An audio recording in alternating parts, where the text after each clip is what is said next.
everyone, Mike here, founder of the Dirtbag Dopamine. Thanks for tuning in to the truck camper tour.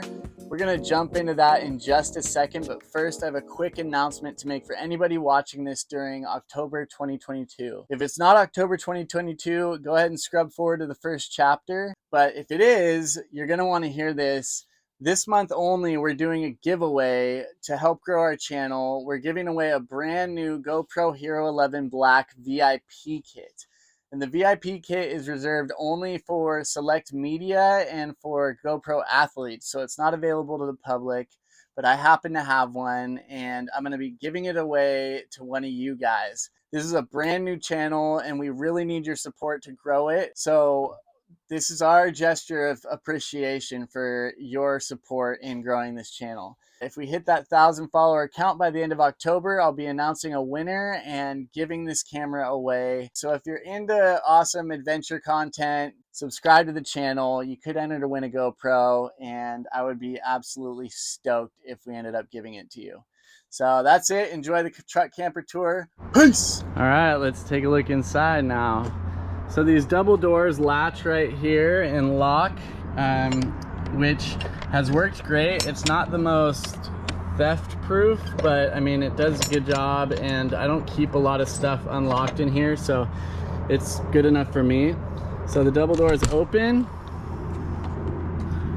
Got the cedar finish on the inside, the tongue and groove, which makes a really nice warm feel for the ambiance. So we'll go ahead and open this side. So this door latches into the frame down here, and up top it's got another slide latch. Sometimes gets a little stuck, opens up, and then if you're on a slant, it wants to swing closed if you're on a tilt. So I made it so that these ropes, which keep it from swinging open and breaking the hinges if it gets caught by wind, they also unlatch here and can be reconnected up top to these clips, and now it'll hold my doors open. So the double doors and the door frame were actually built separately from the rest of the camper. I put the camper on, bolted it to the walls of the bed, and then I put the frame of the doors in after the fact, and then put the hinges on and put the doors on. So the door frames and the door can be removed easily. That way, you know, if they start to deteriorate over time, you can replace the doors. But they've been pretty good, surprisingly. Even with like swelling from winter and moisture, they haven't gotten to be dysfunctional at any point.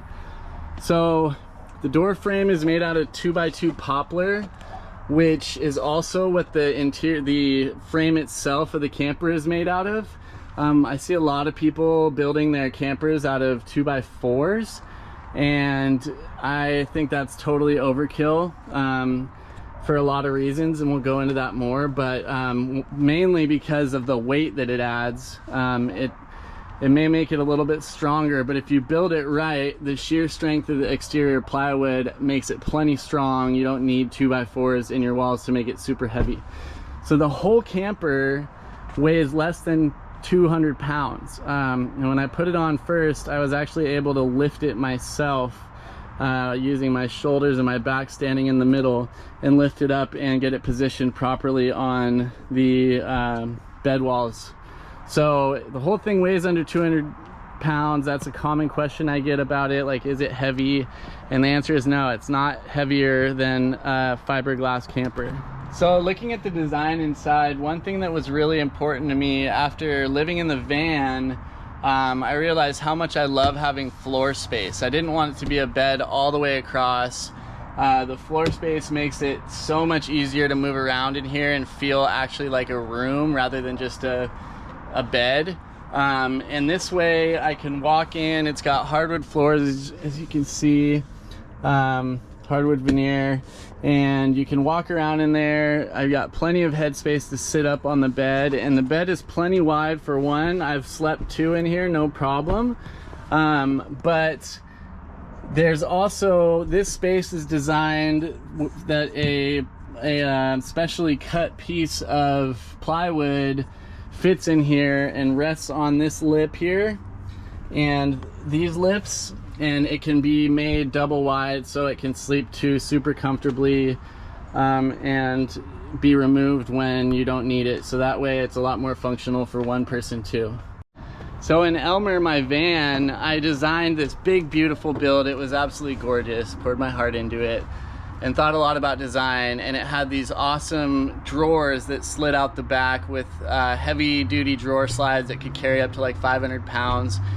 But I realized that putting drawers in actually takes up a lot of critical space. You need every inch you can get in a small build like this, and putting drawers in, the width of the drawers and the space in between the drawers and the frame for them and the slides, all that takes up critical inches. And I found that it probably would have been just as good to leave those spaces open and just access them as an open space, maybe with a cabinet door. So instead of putting drawers in with Max, I put these, fold this back, I put these top opening doors. And with that, you can just fold the mattress back, open up the top, and you have access to everything, and there's no critical space being taken up. It gives you all the space that's there you can utilize. It's functional. So, and I boxed the whole bed frame in with this plywood for a few reasons. One, in the winter time, it's hard to, even though this thing's really well insulated, in the wintertime you want it to hold heat as much as you can, and by boxing this in, it makes it a smaller space that needs to be heated. There's not air being lost underneath the bed, so it actually gets warm faster and stays warm longer, I find. I also really needed to be able to lock this up because I keep my tools in here. I have my full toolkit in here. Most of what I use to build this camper is in here under on that side. So I needed to be able to lock it up for when I'm parked in the city. So you can see these latches fit like that. You can lock it, then you lock the double doors, and I have plenty of peace of mind to leave my tools in here overnight.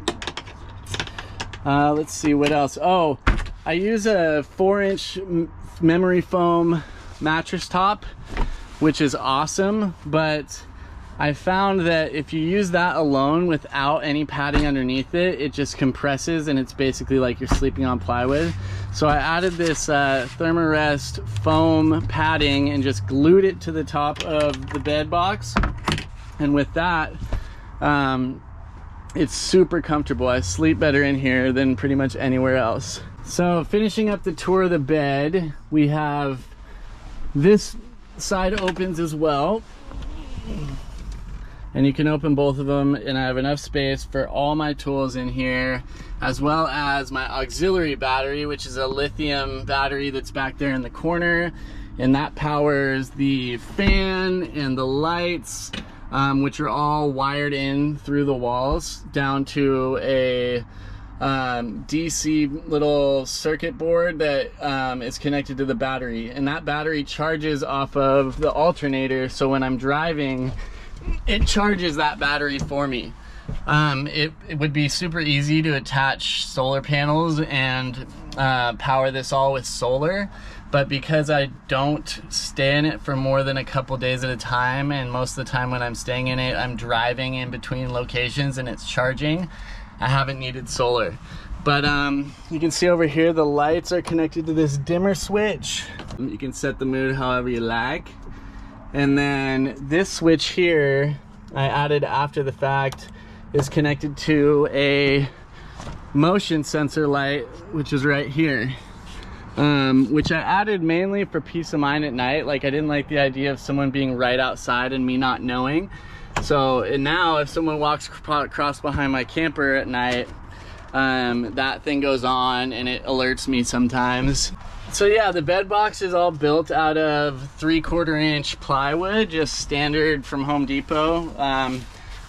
And it doesn't need to be pretty, so it doesn't really matter, and it's plenty strong.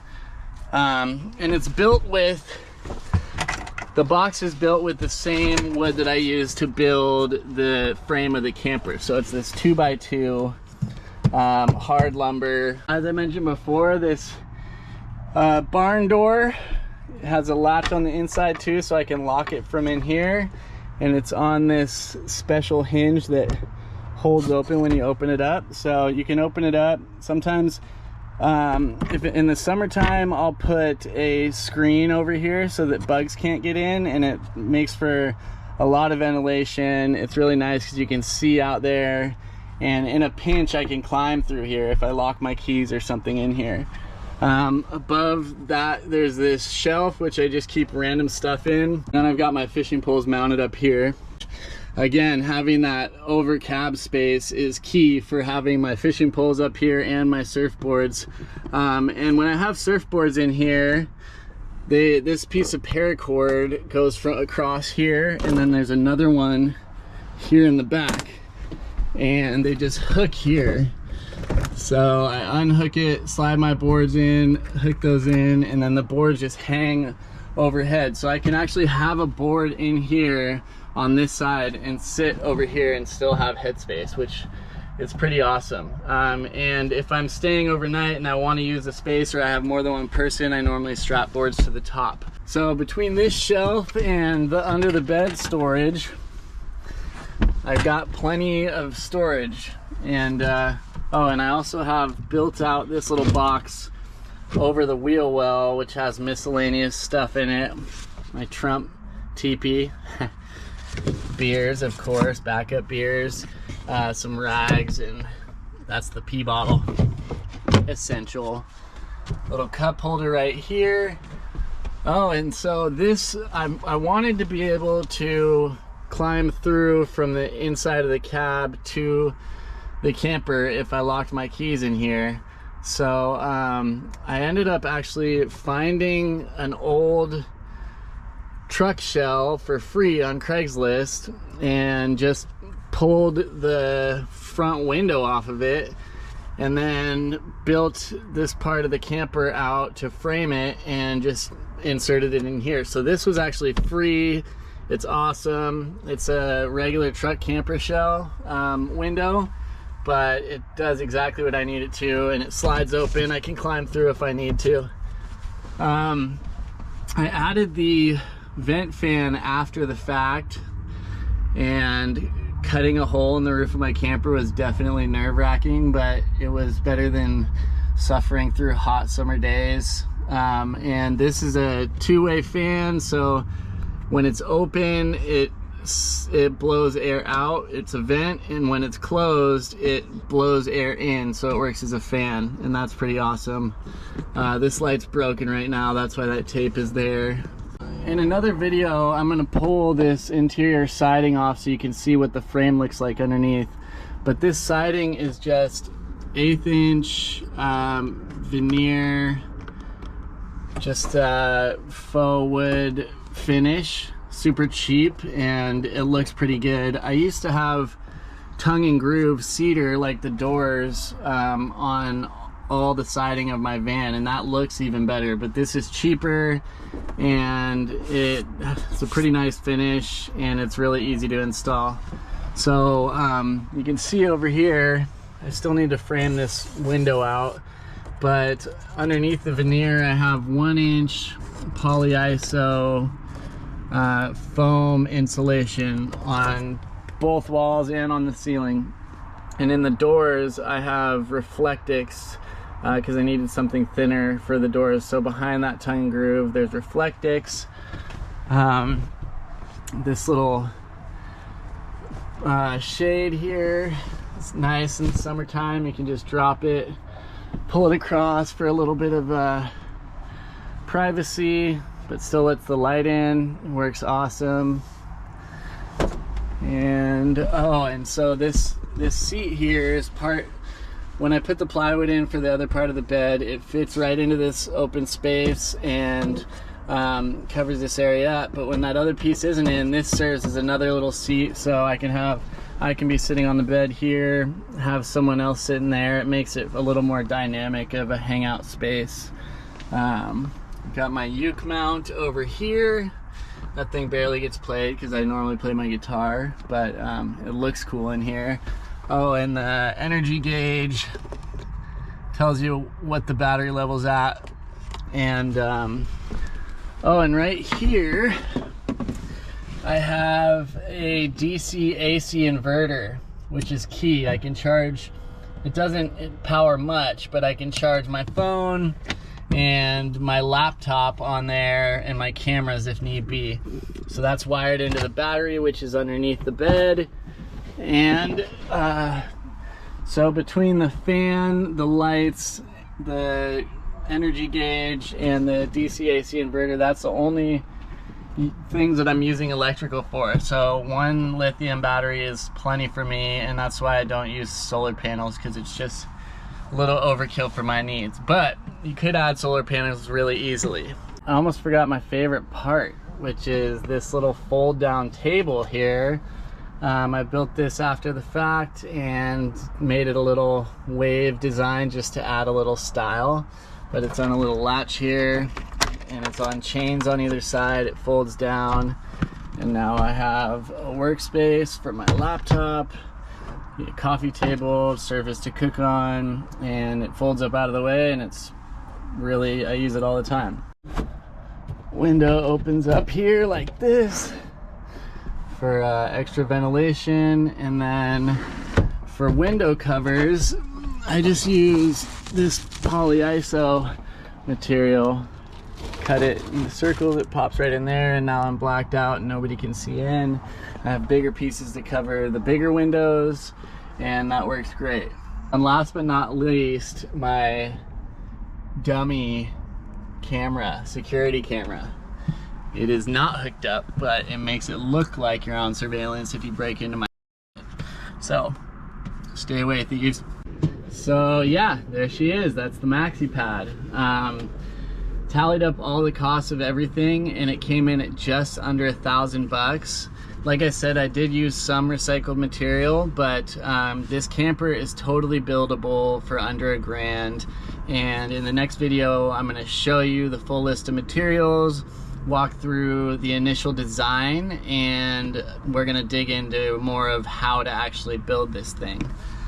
All right, you crazy kids, thank you so much for hanging out and taking the tour of the inside of Max. Remember, the exterior tour is linked in the description. If you enjoyed this content, please hit the like button. And if you want to see more of it, please subscribe to Dirtbag Dopamine. We're trying to grow this channel, and we can't do it without your support. So thank you so much for hanging out, and we look forward to seeing you in the next video. Peace.